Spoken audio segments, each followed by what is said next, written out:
ہجرت کا حکم ہوا ہے، یہ شہر دنیا کی باقی تمام شہروں کو کھا جائے گا۔ یہ ایسا شہر ہے جس طریقے سے بھٹی زیورات کے محل اور کوچے کو کھا جاتی ہے، یہ شہر مدینہ ناپاکی کو کھا جائے گا، گناہوں کو کھا جائے گا، لوگوں کی خباثت کو کھا جائے گا۔ اس حدیث کی شرح کرتے ہوئے علامہ عارفین نے عاشقان مصطفیٰ نے فرمایا، اس کا ایک مفہوم یہ ہے،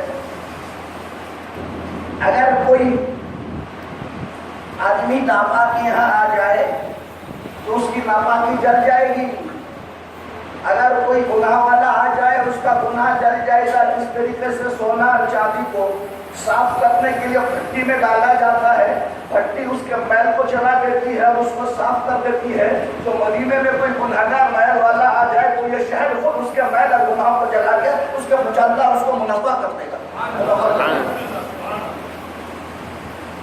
ایک شہر یہ ہے کہ جو خباثت لے کے آئے گا، جو خبیث چیزوں کو لے کے آئے گا، وہ خباثت اور خبیث چیزیں مدینے سے باہر ہو جائیں گی۔ بادشاہ علیہ نے یہ فرمایا کہ جو خبیث آئے گا وہ مدینے میں نہیں رہ سکے گا، مدینے سے باہر چلا جائے گا۔ اور ایک حدیث میں اللہ کے رسول نے ارشاد فرمایا کہ خیر کے باوجود، عافیت کے باوجود، سکون کے باوجود بہت سے لوگ مدینے کو خیر بات کہہ دیں گے، مدینے میں نہیں رہیں گے، مدینے کو چھوڑ دیں گے۔ اللہ کے رسول نے فرمایا کہ پروردگار اس سے اچھے لوگوں کو مدینے میں لائے گا اور بسائے گا۔ تو پتہ چلا مدینہ چھوڑنے والا اچھا نہیں ہے، بلکہ اس سے اچھا وہ ہے جو مدینے میں آ کے بسے، جو مدینے میں آ کے آباد ہو جائے۔ اور اللہ کے رسول نے اسی کے ساتھ ارشاد فرمایا، جو آدمی مدینے کے مسائل کو برداشت کرے گا، جو آدمی مدینے کی تکالیف کو برداشت کرے گا، مدینے کی مشقتوں کو برداشت کرے گا، نبی نے فرمایا میں قیامت کے میدان میں اس کی شفاعت کروں گا، اس کے لیے گواہی دوں گا۔ اس حدیث کی شرح میں علامہ عارفین فرماتے ہیں، مدینے میں جو آئے گا، ایک امام مسلم کی روایت اس میں یہ بھی ہے کہ مدینے میں آ کے جو مسلمان اگر منافق آ کے برداشت کرے گا، کافر آ کے تکالیف کو برداشت کرے گا، تو رسول اللہ کی شفاعت کا حقدار نہیں ہوگا۔ رسول اللہ کے بہت سے قریب رشتہ دار ایسے تھے جنہوں نے اسلام قبول نہیں کیا، اپنے دائری کفر پہ قائم رہے، اپنے پرانے مذہب اور مذہب باطل اصولوں پہ قائم رہے، لیکن اللہ کے رسول نے ان کی شفاعت سے منع فرمایا۔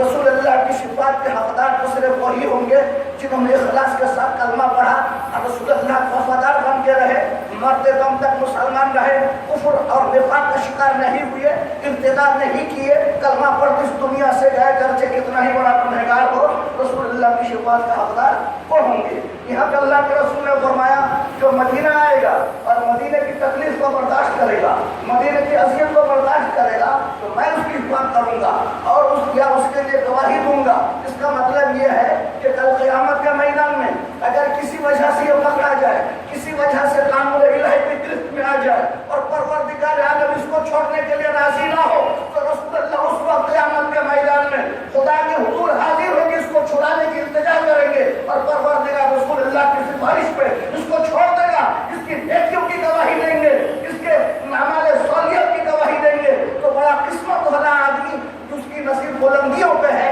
جس کی گواہی رسول خدا کی بارگاہ میں دیں گے۔ تو معلوم یہ ہوا کہ مدینے میں اگر تکلیف بھی ہو اس کو برداشت کر لینا رسول اللہ کی نگاہ کرم کے حاصل ہونے کے مترادف ہے، رسول کی نظروں میں آ جانے کے مترادف ہے۔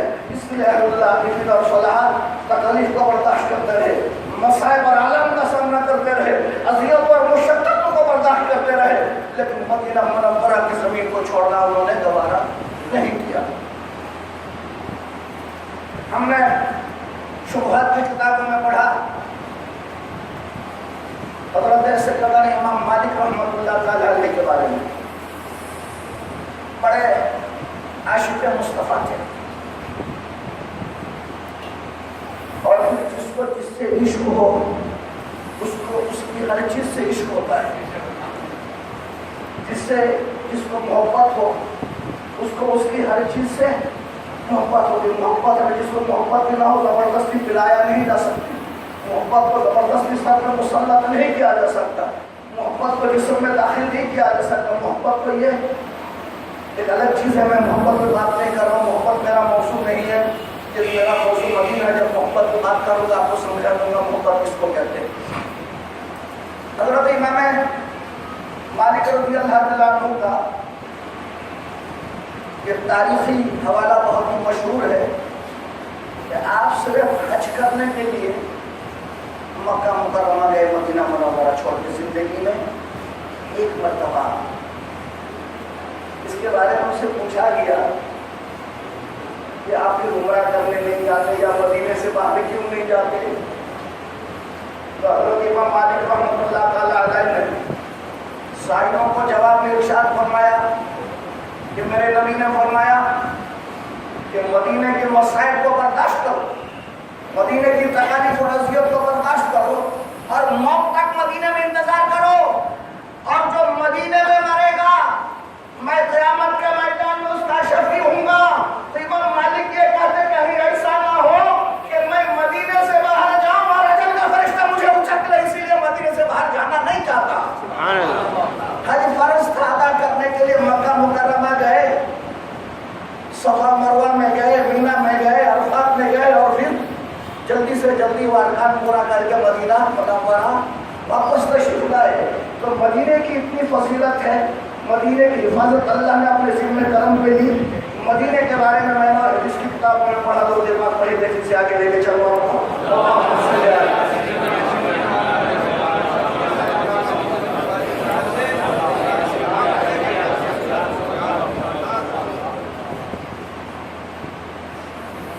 امام مسلم نے روایت کیا, حضرت ابو ہریرہ رضی اللہ تعالیٰ عنہ فرماتے ہیں, توجہ سے سماعت فرمائیے. حضرت ابو ہریرہ فرماتے ہیں جب مدینے والوں کو کوئی نیا پھل ملتا تھا, موسمی پھل جو پھل ہوتا تھا, میں اس کی شرح میں بول رہا ہوں, حدیث آگے بیان کروں گا, تو وہ مدینے کے لوگ صحابہ, مہاجر ہو یا انصار یا کہیں سے اور آنے والے عاشقان مصطفیٰ, غلام مصطفیٰ, موسم کا جب پہلا پھل ملتا تھا وہ لوگ یوں ہی نہیں کھا لیتے تھے. امام مسلم کی روایت ہے, ابو ہریرہ فرماتے ہیں اہل مدینے کو جب کوئی نیا پھل ملتا, موسمی پھل ملتا, اور پھل لے کے رسول اللہ کے دربار میں حاضر ہوتے تھے, بارگاہ رسالت میں ہدیہ پیش کرتے تھے. اب توجہ سے سنتے چلے جاؤ, اگر آپ سمجھدار ہیں, میں سمجھ تو سب سمجھدار ہے, سب سے نہ سمجھ تو میں ہوں جو سمجھانے کی کوشش کر رہا ہے. اور جب بارگاہ رسالت میں پھل کو ہدیہ کیا جاتا تھا, اللہ کے رسول ان پھلوں کو قبول کر کے دعا کرتے تھے. اسی وقت دعا کرتے تھے کہ اللہ مدینے کے پھلوں میں برکت عطا فرما, مدینے کے سا میں برکت عطا فرما, مدینے کے مد میں برکت عطا فرما. یہ سا پیمانہ ہے, یہ ناپ تول کا حساب ہے وہاں کا, وہاں کے پھلوں کے ثمرات کی برکت کے لیے دعا کرتے تھے. اور پھر اس کے بعد رسول اللہ صلی اللہ علیہ وسلم مجلس میں موجود چھوٹے بچوں میں وہ پھل کو تقسیم فرما دیتے تھے. آج دنیا میں اہل سنت کے مروجہ طریقہ فاتحہ کے خلاف لوگ بڑی بڑی لمبی چوڑی تقریریں کرتے ہیں, دلائل لاتے ہیں.